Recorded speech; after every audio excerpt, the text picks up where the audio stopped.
The shed I'm standing in is 40 by 40. The framed part is 12 feet high. Wall height to the corners, up there at the corner, is roughly 15 feet, that corner up there. But then when you go to the center of the building is 18 feet. This building was fabricated on site, it wasn't a kit. The web on these I-beams is 8 inches, on this I-beam anyway. Most of the I-beams in here are 8-inch by 4-inch flange. Those are on the center posts, like this one, in the corners, which you can't see too well over there. All the corner posts, that end beam. But this one here, this is a bigger web because this one actually it's got no center supports, so it was a much larger I-beam. I think it's roughly probably a 10-inch. I think it was a 10-inch web, but still a 4-inch flange. The purlins were all 8 inches deep. And these are C-channel purlins. These are not S-channel or Z-beam. What I've decided to do for insulation, and this is all the insulation, that's going to be barrier or faced R19, which is for a 6-inch deep timber, and these are rolls of it, and the rolls are quite long. Now what I'll end up doing is I'll end up putting that inside these studs. Let me explain the studs and the studding and the walls I've done here. These are all 2x4. I probably didn't really need to do 2x4. I could have done something smaller. But what I've done is I've inset it. And I've left a ledge here. I've left a little 1/2-inch ledge, maybe a little bit more. These beams weren't all that consistent, 8-inch. Some were something a little bit less, something a little bit more. I tried to space this away about 4 inches. These walls are actually about just a little bit less than 8 inches, so it's 7.5. But this ledge here wound up being something sort of more or less 1/2 inch. That gives me an edge for when I put up siding. And the siding on the bottom, I'm going to use this OSB, and that'll be laid lengthwise. Roughly between the purlins, it's about 42 inches. It's not 4 feet, it's 42. And that will then go out 8 feet this way, and then 8 feet, 8 feet, and 8 feet. The spacing on these studs is 19.2 inches between them. Or actually, it's not between them, it's center to center. The options were 16-inch, 19.2, or 24-inch. The bottom course, I expect to have quite a bit of abuse, you know, tool carts running into it, whatever. And that's the reason for I'll probably use OSB on the bottom course at least. That's because I expect there to be, you know, things running into it. I didn't want to use gyprock or something like that, which is easily punctured. The next course up, however, I'm just going to be hanging wall brackets. And that would, you know, I can use gyprock, which is cheaper. Up on the top course, you know, it's 12 feet up. And that can probably be, maybe not use anything. Maybe I'll just leave the faced insulation there. I can always put wallboard up later. And after the fact, I even thought about that upper course could have been 24-inch spacing. But, you know, I'd saved myself quite a bit of money in timber.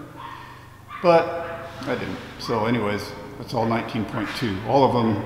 And you'll see spacing a little bit off everywhere because I had to frame around electrical boxes and so on. That was kind of complicated. But in general, the spacing is all 19.2.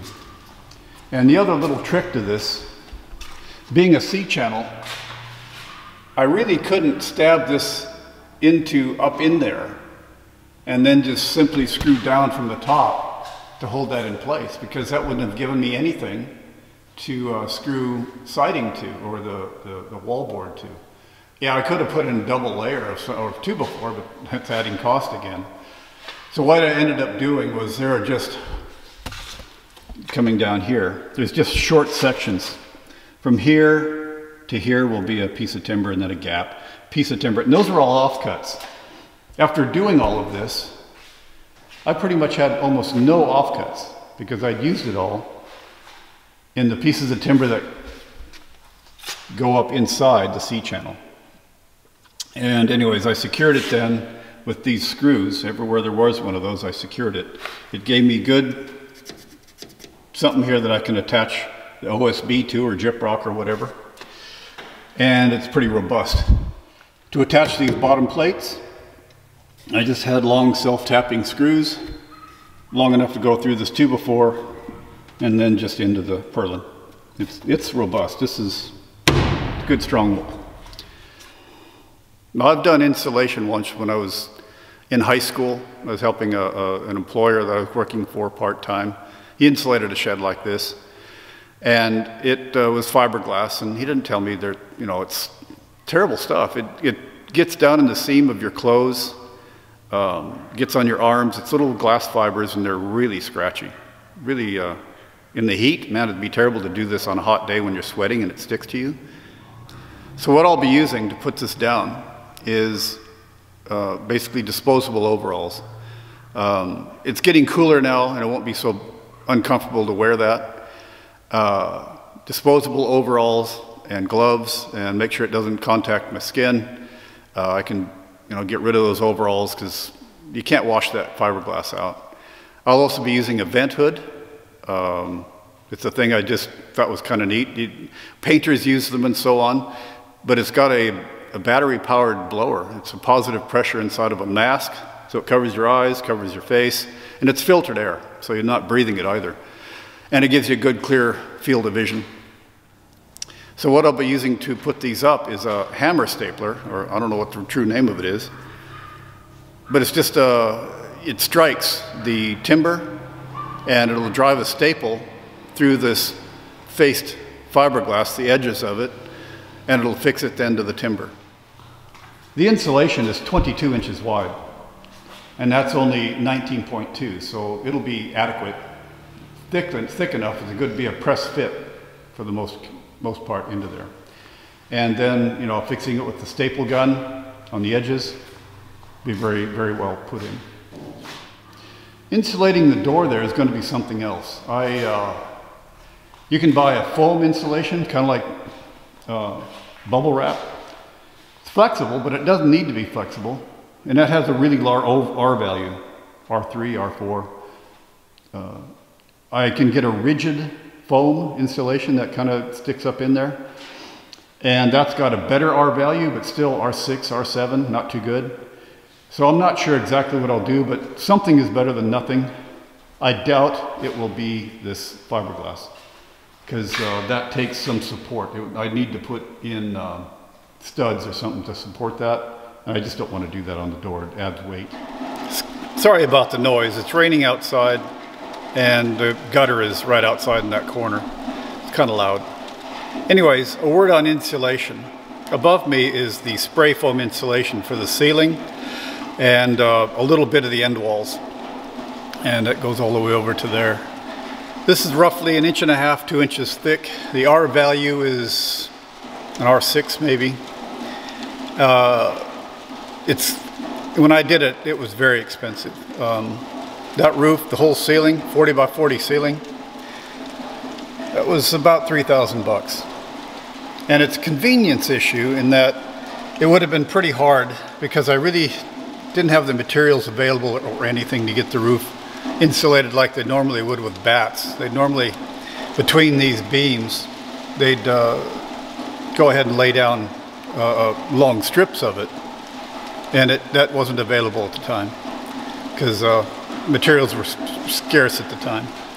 So I did this spray foam insulation, 40 by 40 roof, the end walls, about $3,000. So in comparison, those 4 bunches of fiberglass insulation, it's all compacted, that's enough to do all the walls. except for the big garage door. So the wall's 12 feet high and 40 feet on the side except for the door. That was $700. Now, fiberglass insulation is not that easy to put up. Scratchy.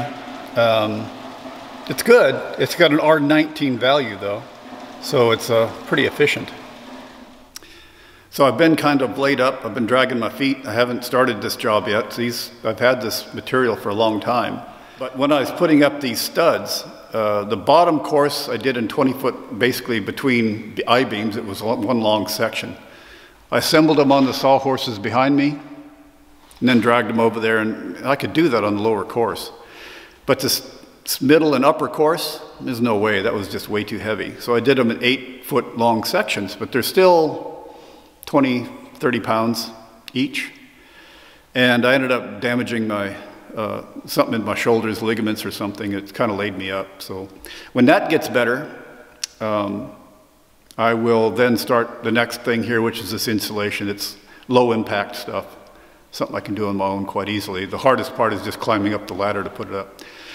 And that's my plan. Thanks for watching.